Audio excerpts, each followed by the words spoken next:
Is denying the fairness of the 2020 election the same or similar to Holocaust denial? Should a Jew be taken off Facebook for talking about crazy Jews who go all over to have Chinese food on Christmas? And should the owner of the laptop store that exposed the issues regarding Hunter Biden be able to sue the social media for calling him a hacker? Today, we're going to be dealing with the expanding war against freedom of speech on the social media. The media wars involving censorship by the social media, Facebook, etc., heated up dramatically in the last couple of days. I will tell you 3 stories. You may not believe them. Let me start with the first. Just the headline alone will shock you. How a Jewish quip got me banned from Facebook on Christmas. That's the headline of the story in the forward. And here's what happened. I'll just read you the paragraph. What landed me in the social media hooskow, he got banned. A friend had posted a picture of their family eating Chinese food on Christmas. We know that's a long tradition, Jews eating Chinese food on Christmas. When Justice Elena Kagan was being confirmed for the Supreme Court, she was asked how she spent her Christmas. She said, well, being Jewish, of course, eating Chinese food. Those are the only restaurants that are open on Christmas Day, so Jews who don't celebrate Christmas tend to eat Chinese food. So let's continue. Posted a picture of their family eating Chinese food on Christmas and seemed to imply that they had gone to great lengths to maintain this Hebraic tradition. So now the writer says, I chimed in with the following. Well, we went all the way to Hackensack for dim sum. Crazy Jews. Talking about himself, that he was crazy for going all the way to Hackensack to have a little bit of Chinese dim sum. Well, he got banned. He got banned. Hate speech. Hate speech. Crazy Jews is hate speech. Even when Jews use that term. Of course, when African Americans use the N-word, hey, that's perfectly okay. That's part of a cultural permission to use words that are used against you in a positive way. That raises its own questions. A whole book was written about that by one of my colleagues at Harvard Law School. And it's very, interestingly debatable. But the idea that Facebook would ban a Jewish guy for mocking his own culture, have you never heard of a Jewish joke? I mean, there are like 1,000 Jewish jokes out there that mock Jews. We're allowed to tell them. Do you remember the episode in Seinfeld when a non-Jewish dentist converts to Judaism and Seinfeld wonders why he converted? Was it the religion? Was it the ethnicity? No, he said, it was the jokes. Now I can tell Jewish jokes because I'm Jewish. So Facebook doesn't seem to have a sense of humor, and it doesn't seem to get it. But okay, that you can say is funny. But now there are other instances as well that are less funny. So remember the Hunter Biden computer. Apparently Hunter Biden went to a repair shop, brought in his laptop to get it fixed, never picked it up. It was then given to the FBI and to a lawyer who gave it to Rudy Giuliani, and it became front page news. And then Twitter banned the information about what was on that laptop, accusing the owner of the store of being a hacker and saying, we won't put on Twitter information that's been hacked. So now the owner of the store is suing Twitter for $500 million, a little bit excessive perhaps. I'm only suing CNN for $300 million. But we know that lawsuits generally allege amounts that aren't always reflected by the end result, by the end jury verdict. But so there's a lawsuit. But it raises a very interesting question. The first response would be, gee, isn't Twitter exempt under Section 230 of the communications law? And the answer, and it's an interesting one, is no, not for this. Twitter and other social media are exempt for other people's content, so that if I tweet something and they run it, they can't be sued. I could be sued, but they can't be sued for what I say if it's defamatory. But here you have Twitter itself speaking. Twitter itself is defaming the owner of the repair shop, calling him a hacker. And he claims that it's ruined his business. It made him close his shop. He lost all of his business and customers. If he can prove that, it would be very interesting. If he can prove, A, he's not a hacker, he'd have to prove that. He's probably not a public figure, maybe arguably a qualified public figure. When you put yourself into the public arena, you have some of the attributes of a public figure, and therefore you have to prove actual malice, which would be difficult to prove in this case. But he may not be a public figure because he didn't thrust himself into the public. He was thrust into the public by other people. There's a couple of cases on that, and they're complicated, and they kind of go both ways. But it will be an interesting lawsuit to see whether or not Twitter can be sued for calling something hacking or for calling something hate speech. If you get the guy from the Christmas banning, he was banned because the words crazy Jews were regarded as hate speech. So he has been called a purveyor of hate speech. Could he sue? Those are interesting and fascinating questions. Now we turn to the third and much, much more serious issue, which really, really, really concerns me because it involves two of my friends. Two very, very good people. Deborah Lipstadt, some of you know who she is. She was the hero of the movie Denial. She was the one who was sued by a Holocaust denier named Irving. And she won her lawsuit, and a book was written about it. She wrote the book. I think I wrote a preface to the book or some follow-up to the book. In any event, I'm a big supporter of Deborah Lipstadt. And the other person that she wrote an article with is Norman Eisen, my former research assistant, who I admire and like. But they wrote an article in the Washington Post. You're going to find this hard to believe. Comparing what they call democracy denial to Holocaust denial. Now, what is democracy denial? Democracy denial is what tens of millions of people, certainly in this country, believe, maybe falsely, maybe completely without a basis, but that the election of 2020 was not fair. They call Donald Trump a democracy denier. They call his lawyers democracy deniers. They call the people who believe there were questions about the fairness of the election democracy deniers. And then they compare democracy denial to Holocaust denial.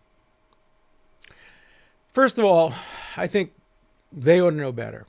Deborah Lipstadt is one of the world's great experts on the Holocaust. Norm Eisen's parents were Holocaust survivors. He went back to Czechoslovakia to serve as, and with great distinction, as the U.S. ambassador to Czechoslovakia. He hosted, to the Czech Republic now, he hosted me and my family living in his embassy for a couple of days. I regard him as a friend. He was one of the lawyers for impeachment. I was one of the lawyers against it. We maintained our friendship during that period of time, and we'll maintain our friendship now too. We'll both get over this. But the idea of making any kind of comparison between Holocaust denial and democracy denial just, I think, diminishes the memory of the victims of the Holocaust, including their own relatives. Now, they obviously go to great lengths to say Trump is not Hitler and we shouldn't make direct comparisons, but democracy denial is a very dangerous thing and can be, in many respects, compared to Holocaust denial. And now let me read you the crucial paragraph, which relates to what we're talking about today, and that is censorship by the social media. They say, finally, the purveyors of the big lie, in quotes, the big lie, that is obviously a reference to Goebbels and others in the Nazi regime, the purveyors of the big lie about the 2020 election must be denied respectable platforms in polite national society. We would not allow a Holocaust denier to speak on the evening news programs or have free rein on social media. There are limits. Democracy denial, in its racism, its utter falsity, and its deep danger, is well beyond them, well beyond those limits. Old and new media alike should no longer give a platform to these dissimulations, starting with Trump's. And here's a key sentence now. We were pleased by the announcement that YouTube will remove false claims of election illegitimacy, and others should follow suit. So that's the real challenge, and that's where I disagree with my friend Norman Eisen and my friend Deborah Lipstadt, and I will invite them both to come on the show and debate me on this issue. Millions of Americans believe that this was not a fair election. Doesn't matter whether you're among them or not. That's a widespread belief. They're going to say, so was Holocaust denial. No, that's not true. Holocaust denial is thankfully, a very, very small in numbers belief. And it's provably, in every respect, untrue. And it's not a subject for reasonable debate. By the way, I wouldn't ban Holocaust denial from the internet. I wouldn't make it a crime. I wouldn't accept the German rules on Holocaust denial or even the Canadian rules. I think we can debate these issues. But the idea of not allowing a debate about an election is so different. Would they apply it to Bush versus Gore? Would they have applied it to Jackson's failure to win the presidency in 1824, where he called it the corrupt bargain that got John Quincy Adams elected? Sure, there are differences. In 1824, Andrew Jackson won the popular vote and had more electoral votes than anybody else, but he didn't have a majority, so it went to the House, where the corrupt bargain occurred. Look, these are all differences. There are never complete analogies of similarities. But the idea that you would ban from the old media and the new media any claims, any arguments, any offers of proof that there were problems in the election goes well beyond banning Holocaust denial, which I don't want to do in any event. And so the sides are met and the issues are met. And I hereby challenge Deborah and Norm, my friends, to debate me on this show rationally, carefully, in a coherent way about whether it's proper, A, to make any comparisons, even ones that are nuanced. And their comparisons are nuanced. I'm not complaining about that. They're not saying that Trump is Hitler or that what is going on in America today is Holocaust denial, but they're making very sharp comparisons. I urge you to read the article. It's in the Washington Post, and then there's a rebuttal to it by another friend of mine, Nathan Lewin, who attacks them very strongly for any comparison at all. But that's less what I'm focusing on than the paragraph I read to you, in which they want to ban any discussion, basically, of whether this election was fair from social media. I don't think I overstate it when I say that. They say old and new media alike should no longer give a platform to these dissimulations, starting with Trump's. Does it mean that nobody can get on the social media who raises questions about this election?